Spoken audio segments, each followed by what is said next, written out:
the world could remember when Courtney hit the stage on America's Got Talent Season 13 and transformed into a full-blown rock star and practically melted the stage. Millions watched that moment, over 310 million views now, and Simon, he didn't say much back then, but trust me, he noticed. And now, years later, he's speaking up, but not with the usual polished quotes or media-ready lines. This time Simon was raw, vulnerable, human. What triggered it? So stick with me because we're unpacking everything. Let's get into it. Courtney Hadwin's rise to fame. Courtney Hadwin's musical journey didn't start under bright lights or on a massive stage. It began in the quiet corners of northeast England in a small village called Heselden, where she was born in 2004. From a young age, people around her started noticing something different. Teachers at Shotton Hall Academy said they could tell she wasn't just another student with a hobby. There was something magnetic about her. They remembered how she'd light up during school performances, not in the typical "I want to be the center of attention" kind of way, but more like someone who became a completely different person the second music started playing. Can someone so young truly tap into the soul of rock and roll legends? That's exactly the kind of question people were asking as Courtney's voice, raspy, powerful, and far beyond her years, began to shake up local stages. At 65, the man who's made a career out of tearing people apart with one raised eyebrow just broke his silence on Courtney Hadwin. And trust me, what he said will leave you stunned. What made the world's toughest judge finally choke up? And why now? Stick around because the way this story ends will give you chills. Her first notable public performance came at the Shotton Hall Theatre in Peterlee when she was just 12. Locals who were in the audience at the time still recall how her voice seemed to punch through the air with a confidence that didn't match her shy demeanor. It was one of those moments where you could almost hear people whispering to each other, "Who is this girl?" Because truly, no one expected that kind of stage presence from such a timid-looking child. And from that moment forward, Courtney wasn't just a student or a small-town girl, she was a rising performer with something to say. Her big break came in 2017 when she stepped into the national spotlight on The Voice Kids UK. She chose to audition with Nutbush City Limits by Tina Turner, a song that already demands grit and confidence, and to say she nailed it would be putting it lightly. Judges were floored. Danny Jones from McFly, who would eventually become her coach, took her under his wing and helped guide her to the finals. And while she didn't take home the crown, what she gained was arguably more important. She'd proven that she could hold her own among the best young talent in the country. People didn't just notice her, they remembered her. What stood out wasn't just her vocal range or her technical skill, it was her transformation. Viewers watched a reserved young girl morph into a force of nature the moment the music hit. It wasn't an act and it wasn't rehearsed charisma, it felt real. And that's what made her different. Now here's where the story really takes off. In 2018, at just 13 years old, Courtney decided to aim even higher. She auditioned for America's Got Talent, arguably the most high-stakes stage she'd ever stepped onto. Anyone watching that audition could see the nerves on her face. She looked unsure, quiet, even a little overwhelmed. But then the music started, Otis Redding's Hard to Handle, and what happened next stunned everyone in the room. Gone was the shy teenager, and in her place stood a rock and soul hurricane. Her voice, her movements, her energy, it all hit at once like a lightning bolt. The judges, the crowd, even the host, everyone was on their feet. Howie Mandel, clearly blown away, slammed the golden buzzer without hesitation. In his words, she reminded him of Janis Joplin. He even said she was born in the wrong era. And he wasn't the only one who felt that way. Was it possible that someone so young could channel the rawness and emotion of a past generation so effortlessly? For many, that moment confirmed it. Each of her performances on the show pushed that narrative even further. Whether she was taking on James Brown's Papa's Got a Brand New Bag or going full throttle with Born to Be Wild, Courtney wasn't just singing covers, she was embodying them. Her stage presence wasn't flashy or over-rehearsed. Instead, it felt like she was letting something deep inside take over. She ended up placing 6th in the competition, but let's be honest, winning wasn't the point. Her time on the show did something more meaningful. It sparked a conversation. Who was this girl with the voice of a legend, and where would she go from here? After walking away from the bright lights and big promises of major record labels, Courtney Hadwin, yes, the same teenage powerhouse who once lit up the America's Got Talent stage, made a decision that would quietly reshape her entire musical future. It wasn't a decision made overnight. It wasn't driven by fame or fortune. It was about something much deeper. More personal. Creative freedom.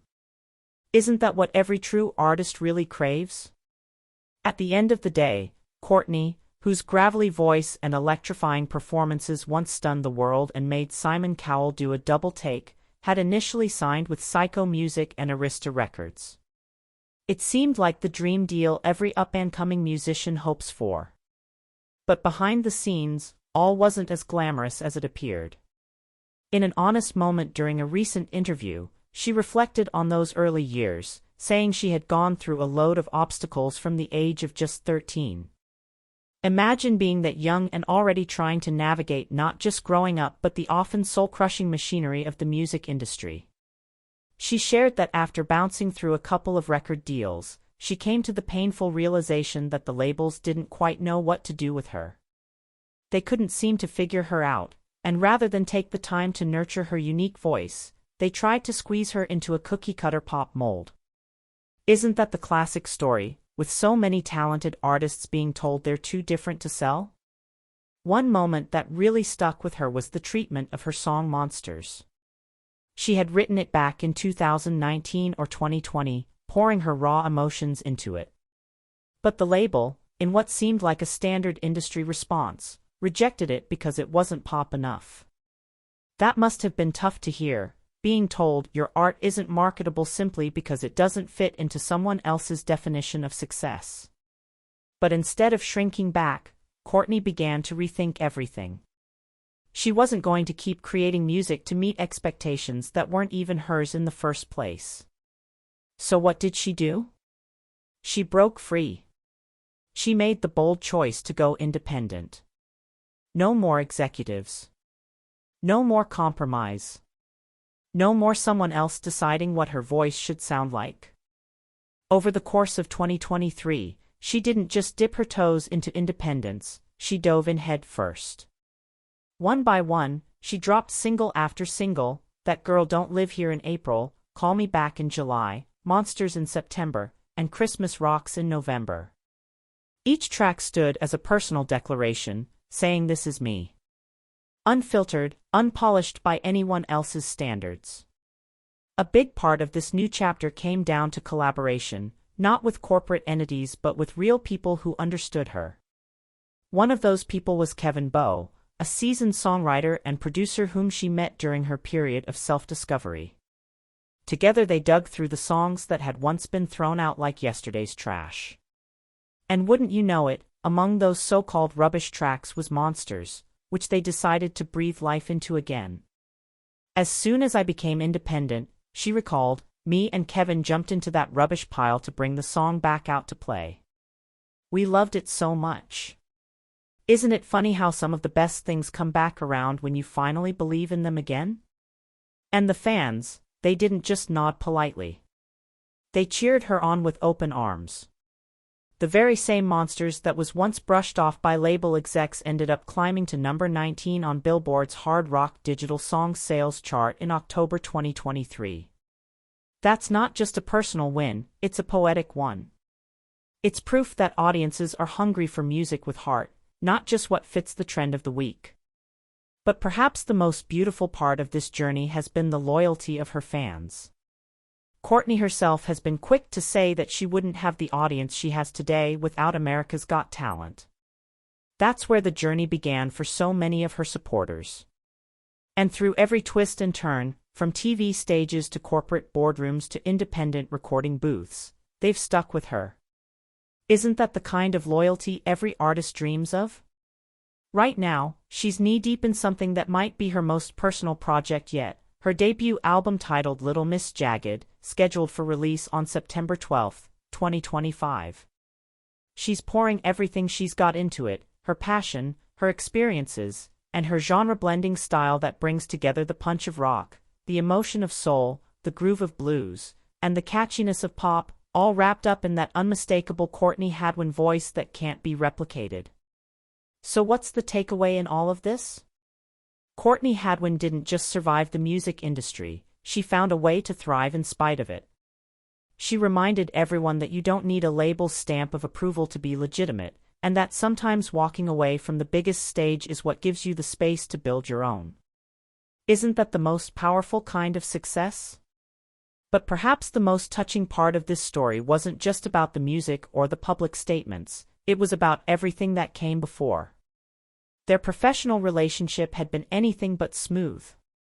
From the moment young Courtney walked onto the AGT stage, all nerves and power vocals, to the years that followed under Cowell's label, they had struggled to stay on the same page creatively. Cowell, ever the perfectionist, had a vision. Courtney, even as a teenager, had her own ideas, ones that didn't always align with what his label wanted to market. Over time, those differences became divides. Eventually, the communication stopped altogether. But as Cowell later reflected, what made me emotional wasn't just her growth as an artist, it was recognizing that sometimes stepping back is the greatest gift you can give someone with extraordinary talent. Isn't that a lesson we all learn at some point, whether in business, friendship, or family? Sometimes the most loving thing we can do is let someone grow without us. And in this case, it seems that's exactly what happened. Courtney went on to build her career on her own terms, releasing bold, genre-blending music that didn't conform to commercial expectations but instead resonated with a fiercely loyal fan base. Meanwhile, Simon continued shaping talent across global franchises. But Courtney remained that one what-if in the back of his mind.